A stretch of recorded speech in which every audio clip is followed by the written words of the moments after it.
High नमस्ते। नयाँ एउटा रिपोर्ट सुन्नु होला सिधा कुरा भन्ने कार्यक्रममा र धेरैले थाहा पनि भइसक्नु होला जापानबाट 70 जना नेपाली फर्किँदैछ नेपाल भनेर। सो टोटल अब यसमा कुरा गरौँ आज थोरै हो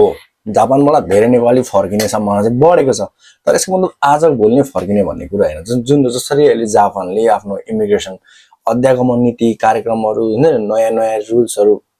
अगाडि बढाएर छ नि हरेक दिन हामी सुन्छौँ जापानमा बस्ने मान्छेहरूले एउटा आज विदेशीलाई यो नियम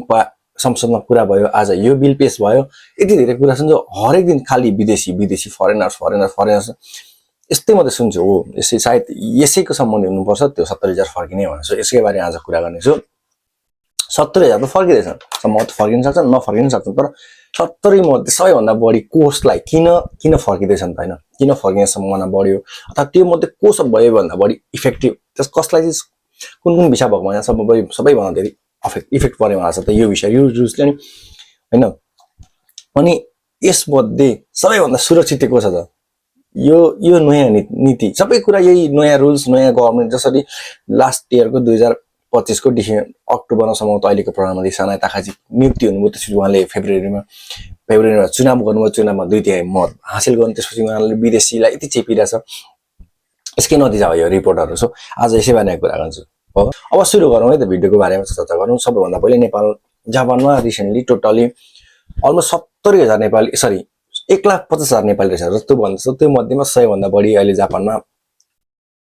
स्टुडेन्ट आइरहनु भएको छ। हरेक सिजनमा जापानभरि कति स्टुडेन्ट आइरहनु भएको छ हैन, स्टुडेन्ट आइरहनु भएको छ। सो अहिले अनि त्यसपछि हामी जस्तै जापान जो काम गरेर यही जापानमा पढेर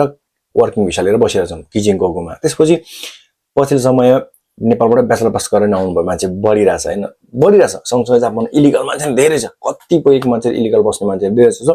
सबैभन्दा पहिले चाहिँ हैन किन यो हैन किन 70,000 चाहिँ कसरी कुन मान्छेहरु किन के कारण चाहिँ फर्किन सक्छ सम्भावना बढी त भन्दाखेरि सम्भवतः पहिले नयाँ इमिग्रेसनको रुल्स अध्यागमनको कानुनहरू नयाँ कानुन पारित भयो जसले चाहिँ विदेशीहरुलाई यो देशमा बस्नु अलिकति अप्ठ्यारो माहौल बनाइदियो के हैन। कतिमा चाहिँ अब आफ्नै इच्छाले फर्किन्छ, यो देशमा फ्युचर छैन। सो त्यो भन्दा बरु आफै चाँडै नेपाल फर्केर आफ्नो देश फर्केर के व्यवस्था गर्ने कि भन्ने हिसाबले आफै फर्किने स्वेच्छाले फर्किने मान्छेहरु बढ्दैछन् हैन। अनि अर्को जापानमा पछिल्लो समयमा सरकारले एउटा यस्तो चीज ल्याउँछ, जापानमा हामीलाई इलिगल कामदार चाहिएको छैन र लो क्वालिटीको कामदार पनि चाहिएको छैन। सो वी वान्ट स्किलफुल, हामीलाई क्वान्टिटी हैन क्वालिटी वाला विदेशी कामदार चाहियो। कामदार आउनु पर्यो तर जसले भाषा चाहिँ हुनु पर्यो, भाषा बुझ्नु पर्यो, यो देशको नियम कानुन ट्राफिक रुल्सहरू हैन। यो देशको क्राइममा विदेशीहरु बढिरहेछन् त रिसेन्टली देखिरहनु होला, विदेशी रक्सी खाएर विद्यार्थीहरु कति कुटाकुटी गरेको कार्यक्रमतिर हैन। सानो कुरा विदेशीले एउटा सानो कुरा गरेको ठुलो न्यूज बन्छ, इस्यु बन्छ भनेको मतलब त्यो सानो कुरालाई ठुलो इस्यु बन्ने भएकोले विदेशीलाई छिटो त्यसले आँखामा पर्छ मान्छेको। त्यसले गर्दा विदेशी नियम कानुन नमान्ने, विदेशीले नमान्ने भन्ने चर्चा चलिएको बढेको हैन। अनि मान्छेहरु कोही मान्छेहरु पढ्दै भागेको मान्छेहरु कति थाहा होला हैन, त्यसरी स्टुडेन्ट छोडेर जाने, कोही काम गरेको अवस्था कमजोर ल्याङ्ग्वेज भएपछि मान्छेले काम गर्न सक्दैन। अनि काम कम्पनीले पनि पेल्छ, कामसँगै काम गर्ने पेल्छ, त मान्छे छोडेर इलिगल मान्छेले बस्ने बढेको हैन। अनि भाषाको कमजोर भाषाले गर्दाखेरि चाहिँ यो विदेशीहरु हुनु र नहुनुको अर्थ नभएको उनीहरूले फिल गरेको क्या। सो आउने हो भने स्किलफुल हो, काम गर पढ्नु भन्दा आफ्नै देशमा मजाले भाषा अध्ययन गर, जापान आऊ, मजाले आफ्नो लाइफस्टाइल बनाऊ, क्यारियर पनि बनाऊ, पैसा पनि कमाऊ, आफ्नो देश फर्क। यही हो हैन, सिम्पल। अघि भने नि क्वान्टिटी हो चाहिएन क्या, धेरै चाहिएन, थोरै तर स्किलफुल क्वालिटी वाला चाहियो, स्किलफुल। यही हो उनीहरूको योजना हैन। अनि अर्को भने जापान महँगी एकदम बढेको छ नि त। रिसेन्टली मैले अलिक भिडियो नि भन्ने गर्छु, जब यो अलिक गभर्नमेन्ट फर्म पनि अक्टोबरमा, त्योभन्दा के अगाडि सम्भवतः लास्ट अक्टोबरतिर यस्तो महँगी बढेको छ हैन। यो थाहा छ नि अहिले जियो पोलिटिक्स वारको सिन चलिरहेछ, इरान अमेरिका अनि नजिकको चाइना कोरियासँग जापानको सम्बन्ध राम्रो छैन। यसले गर्दा जापानले आफ्नो खर्चहरू चाहिँ डिफेन्समा बढाइरहेछ क्या, सुरक्षामा हैन। यसले अर्को कुरा जापानको इकोनोमी ओह्रालो यात्रामा छ, 90s को अन्तिमतिर बढाउने भने मतलब धेरै दिन्छ। यसले गर्दा यो देशमा हरेक साल के जनतालाई सुविधा पनि दिन्छ, सँगसँगै पैसा पनि जनताबाट उठाउने त हो त्यो पैसा हैन। हामीसँग ट्याक्स उठाउँछ के भन्छ, अब सँगसँगै सरकारले बच्चाको लागि फेसिलिटी दिएको हुन्छ, त्यो पैसा सबै उठाउने कामदारबाट हो। सेलरी धेरै नबढ्ने अनि खर्च धेरै बढ्ने, मान्छे यहाँ धान्नै सक्दैन, यो पनि एउटा कारण हो हैन। अब कुरा गरौँ यति धेरै कुरा छ कति छुटेको हुन सक्छ आफू पनि सर्च गर्न सक्नुहुन्छ अर्को भनेको अब यसले सबैभन्दा बढी असर चाहिँ कसलाई पर्छ सबैभन्दा इफेक्ट कुन सेक्टरलाई पर्छ भने सबैभन्दा बढी धेरै इफेक्ट भनेको स्टुडेन्टलाई नै हो किनकि स्टुडेन्टले 28 आवर्स भन्दा बढी काम गर्नु पाउँदैन त्यो रुल चाहिँ हो संसारभरि हैन सो 28 आवर्समा काम नगर्ने अनि अहिले नगरेपछि त्यो स्टुडेन्टले कसरी सर्भाइभ गर्छ जापानमा 28 आवर्सले अहिलेको महँगी धान्छ नो वे धान्नै धान्दैन क्या अब के छ त विकल्प अब माइनर सिस्टम आइसक्यो तपाईलाई इमिग्रेसनले अब लोकल स्थानीय नगरपालिकासँग टाइप गर्ने भइसक्यो सँगसँगै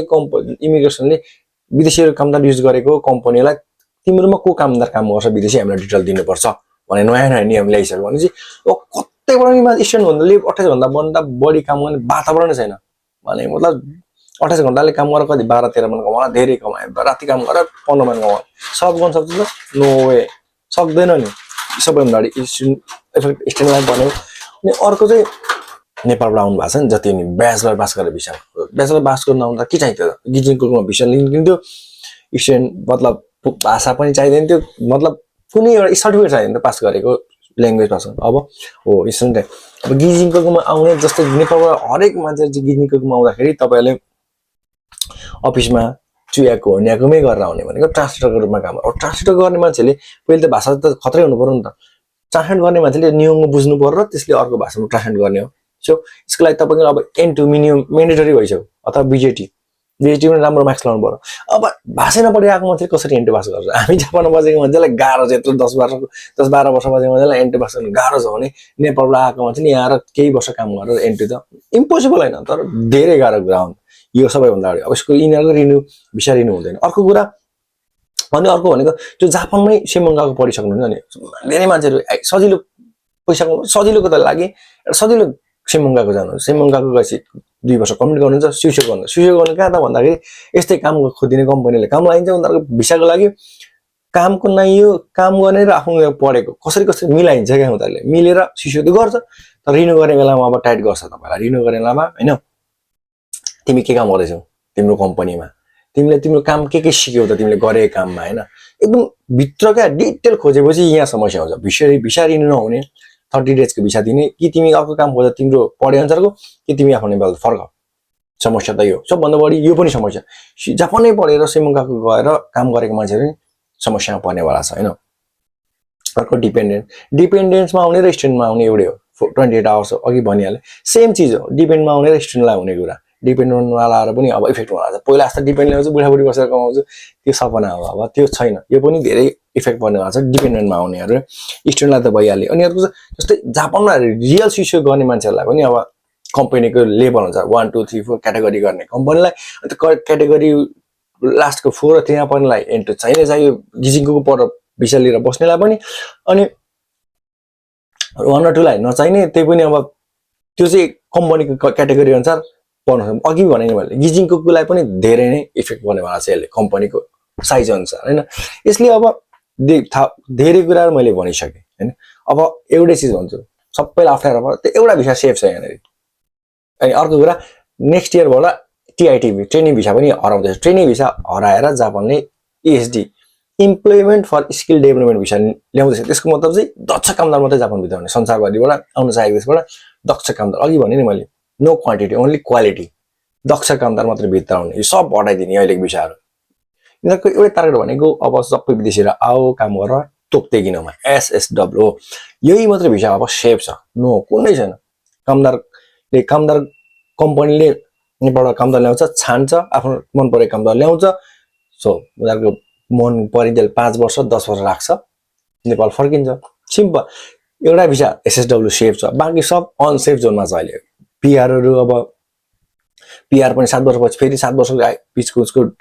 उसको डिटेलहरु हेरेर उसको क्राइम रेकर्डहरु हेरेर पीआर रिन्यू नहुने हैन अब जापानिज पासपोर्ट लिइसकेको नेपाल त्यसमा कुन असले भन्नु नि त नेपाली रहेनन् हैन एउटा कागजी रूपमा बाकी पीआर पनि सेफ छैन बाकी कुनै सेक्टर सेफ छैन त्यही भएर यही देश पछाडी अब सेफ चाहिँ को छ त भन्दाखेरि अब सुरक्षित भिसा भनेको एउटै मात्र SSW हैन SSW अब नेक्स्ट इयर बाट ESD